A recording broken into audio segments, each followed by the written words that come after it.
अगर जरूरत पड़ी तो इजराइल के अंदर घुसकर हमला किया जाएगा। इजराइल को पूरी तरीके से भेद लिया गया है और आगे भी ऐसा कोई मौका मिला तो इजराइल का खात्मा पक्का है। दरअसल दोस्तों, ये ईरान के राष्ट्रपति का बयान है, बयान नहीं बल्कि इजराइल को सीधे तौर पर धमकी है। नई धमकी से इजराइल में खलबली मच गई है क्योंकि ईरान के राष्ट्रपति का ये बयान सामने आया है। दोस्तों, ईरान के राष्ट्रपति लगातार अपनी सैन्य शक्ति को मजबूत कर रहे हैं और विदेश नीति को भी मजबूत करते हुए नजर आ रहे हैं। हाल ही के दिनों में चीन, रूस, पाकिस्तान के साथ लगातार ईरान के राष्ट्रपति की बातचीत हुई है, बैठक हुई है, मीटिंग्स हुई है और अभी हाल फिलहाल में पाकिस्तान भी ईरान के राष्ट्रपति जाने वाले हैं। मसूद पेज़ेश्कियान के जाने की बात चल रही है, लेकिन ऐसे में एक और बड़ी जानकारी, बड़ा नया मिसाइल निकालने की बात की है। ईरान के जरिए एक नए हाइपरसोनिक मिसाइल को दर्शाया गया है जो 40 सेकंड के अंदर अपने टारगेट को पूरी तरीके से खत्म कर सकती है। दरअसल दोस्तों, न्यूज नेशन के ये पत्रकार हैं, इन्होंने कुछ जानकारी साझा की है और बताया है कि ईरान के राष्ट्रपति मसूद पेज़ेश्कियान ने इजराइल को धमकी दी है और कहा है कि अगर जरूरत पड़ी तो हम इजराइल के भीतर गहराई तक हमला करने को तैयार बैठे हुए हैं। हम संघर्ष विराम पर निर्भर नहीं रहते हैं। अल जजीरा को दिए गए इंटरव्यू में ईरानी परमाणु कार्यक्रम को खत्म करने की बात पर महज एक भ्रम बात कही है और अल जजीरा को दिए गए इंटरव्यू में उन्होंने साफ तौर पर बताया है कि उनके पास कितने खतरनाक मिसाइल्स हैं जो इजराइल को पूरी तरीके से तबाह कर सकता है। न्यू हाइपरसोनिक मिसाइल बनाने की बात भी कही गई है जो 40 सेकंड के अंदर अपने टारगेट को पूरी तरीके से ख़त्म कर दिया जाएगा। इस वक्त ईरान इजराइल पर लेकर सबकी निगाहें टिकी हुई है कि कब ईरान और इजराइल एक दूसरे पर हमला कर दे। इजराइल लगातार हमले की धमकी दे रहा है तो ईरान की तरफ से भी हमले की भारी भरकम धमकी दी जा रही है, चाहे वो राष्ट्रपति हो या सुप्रीम लीडर हो या फिर ईरान के टॉप कमांडर्स हो, उनके ज़रिए इस बात को दोहरा दिया गया है और अब एक नई धमकी से फिर चारों तरफ दहशत का माहौल बन चुका है। दरअसल दोस्तों, परमाणु कार्यक्रम को छोड़ेंगे नहीं, ये बात मसूद पेज़ेश्कियान के ज़रिए कहा गया है। उन्होंने ट्रंप की धमकियों को सीधे तौर पर नकार दिया है और ईरान के विदेश मंत्री का जवाब भी आया है कि ये हमारे राष्ट्रीय गौरव का सवाल है, हम इसको किसी भी कीमत पर नहीं छोड़ने वाले हैं और ना ही छोड़ेंगे।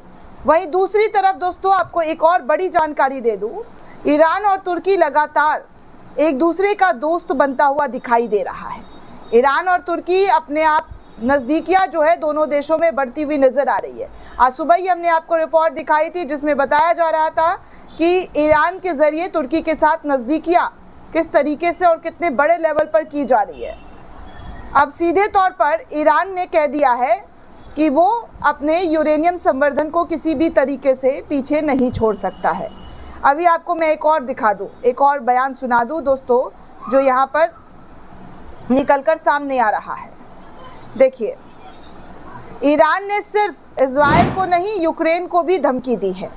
इजरायली विदेश मंत्री कीव दौरे के दौरान गिदोन सार ने ये बातें कही है। जी हाँ, ईरान ने सिर्फ इजराइल को नहीं यूक्रेन को भी धमकी दी है। इजरायली विदेश मंत्री कीव दौरे के दौरान गिदोन सार ने किया ऐलान। इजराइल और यूक्रेन ने ईरान को लेकर स्ट्रैटेजिक डायलॉग पर साइन भी किया है। अब आप साफ तौर पर देख सकते हैं, समझ सकते हैं कि ये जो है लेवल कहाँ तक पहुँच चुका है और इसका लेवल क्या हो सकता है। कितनी बड़ी लड़ाइयाँ जो है वो शुरू हो चुकी है। एक तरफ ईरान पीछे हटने का नाम नहीं ले रहा है। ईरान लगातार कह रहा है कि वो अपने तमाम चीज़ों को पूरी तरीके से मजबूत कर रहा है। वहीं दूसरी तरफ तुर्की के ज़रिए एक नया मिसाइल लॉन्च किया गया है और इस मिसाइल की जो ताकत है, उस ताकत के बारे में जानकर हर कोई चकित है, हर कोई खौफ में है। तुर्की के दुश्मन देश खासकर खौफ में है क्योंकि तुर्की के ज़रिए हाइपरसोनिक मिसाइल 5th जनरेशन को लॉन्च कर दिया गया है। इस मिसाइल की खासियत जानेंगे दोस्तों तो आप भी कहेंगे कि ये कितनी तेज़ी से काम करता है और कितना ख़तरनाक हो सकता है। दरअसल दोस्तों, तुर्की ने पहली बार हाइपरसोनिक मिसाइल टाइफून ब्लॉक 4 को लॉन्च कर दिया है। इस मिसाइल की लॉन्चिंग मंगलवार को इस्तांबुल के अंतर्राष्ट्रीय रक्षा उद्योग मेला यानी कि IDEAF 2025 के दौरान की गई है। कल इस मिसाइल को पूरी दुनिया के सामने दिखाया गया है। ये नई मिसाइल तुर्की की रक्षा क्षेत्र की दिग्गज कंपनी रॉकटेसन द्वारा विकसित की गई है। ये तुर्की की स्वदेशी निर्मित सबसे लंबी दूरी वाली बैलिस्टिक मिसाइल टाइफून का हाइपरसोनिक वेरिएंट है। हालांकि तुर्की के साथ पाकिस्तान के संबंध को देखते हुए इस मिसाइल से भारत की चिंता बढ़ सकती है, ऐसी आशंका भी कई लोगों के जरिए लगाई जा रही है। भारत के साथ तनाव के कारण पाकिस्तान इस मिसाइल को खरीद सकता है।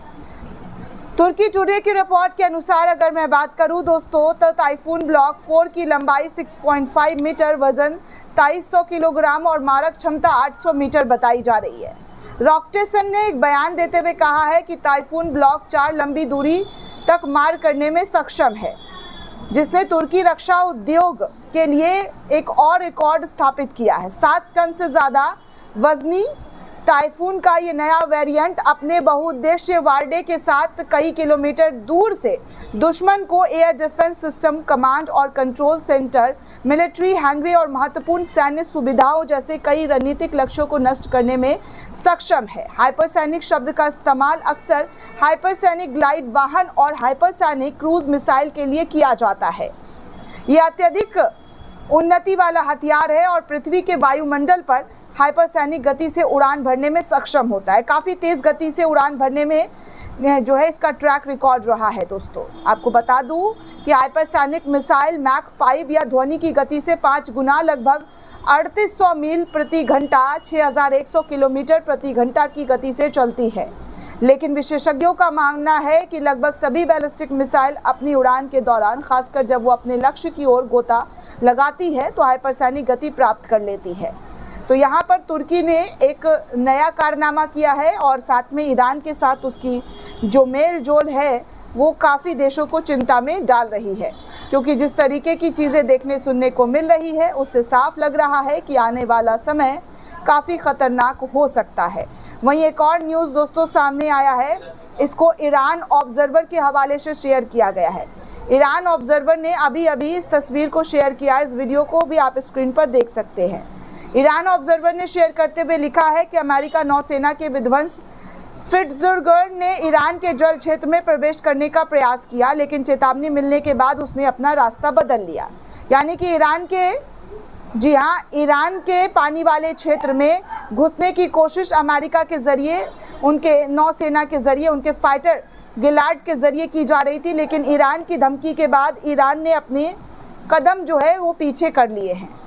मतलब कुल मिलाकर देखा जाए तो ईरान के ऊपर जो भी नज़र डालने की कोशिश कर रहा है उसको पूरी तरीके से ईरान ख़त्म करने की बात करता हुआ नज़र आ रहा है। हर तरफ दोस्तों ऐसी ही खबर निकलकर सामने आ रही है। वॉर इंटेल ने भी इस खबर को शेयर किया है और बताया है कि कैसे यूएस का नेवी जहाज़ जो है ईरान के क्षेत्र में घुस रहा था, लेकिन चेतावनी मिलने के बाद उसने अपना रास्ता जो है वो बदल लिया है। ईरान का खौफ वाकई इन दिनों काफ़ी देशों में देखने सुनने को मिल रहा है, जहां पर ईरान की एक चेतावनी के बाद परिंदा पर मारने से भी घबरा रहा है। अमेरिका जैसा शक्तिशाली देश वो पूरी तरीके से कहां पहुंच चुका है वो आपके सामने है। वहीं करंट रिपोर्ट के हवाले से कुछ जानकारी साझा की गई है। उसमें बताया जा रहा है कि नेतन्याहू पर हत्या का खतरा गहरा गया है। इजरायली सिनबेट ने मध्य इजराइल में एक महिला को विस्फोटक उपकरण का इस्तेमाल करके प्रधानमंत्री नेतन्याहू की हत्या की साजिश रचने के आरोप में गिरफ्तार किया है। कथित तौर पर वो अन्य साथियों के साथ मिलकर काम कर रही थी। जहां पर नेतन्याहू की जान चली जाती, बाल नेतन्याहू बच गए हैं। मतलब ये इस वक्त की जो फौरन खबर आई है दोस्तों, वो मैं आपको बता रही हूँ, जो मेरे सामने आंखों के दिखाई दे रहा है कि कैसे नेतन्याहू की जान पर अभी बनाई थी और एक महिला जो है बम निरोधक तमाम चीज़ें पहनते हुए नेतन्याहू के मर्डर का प्लान कर रही थी, जिसके बाद खबर मिलने के बाद जो है नेतन्याहू ने उसे गिरफ्तार कर लिया। नेतन्याहू की तरफ से दोस्तों उसे गिरफ्तारी की गई है क्योंकि नेतन्याहू के जान पर बनाया था। ये तमाम चीज़ें इस वक्त निकलकर सामने आ रही है। दोस्तों इस पूरे रिपोर्ट को लेकर आप क्या सोचते हैं, आपकी क्या प्रतिक्रिया है, हमें कमेंट करके ज़रूर बताइएगा। साथ ही साथ चैनल को ज़्यादा से ज़्यादा लाइक, शेयर और सब्सक्राइब करना बिल्कुल भी ना भूलें। शुक्रिया दोस्तों।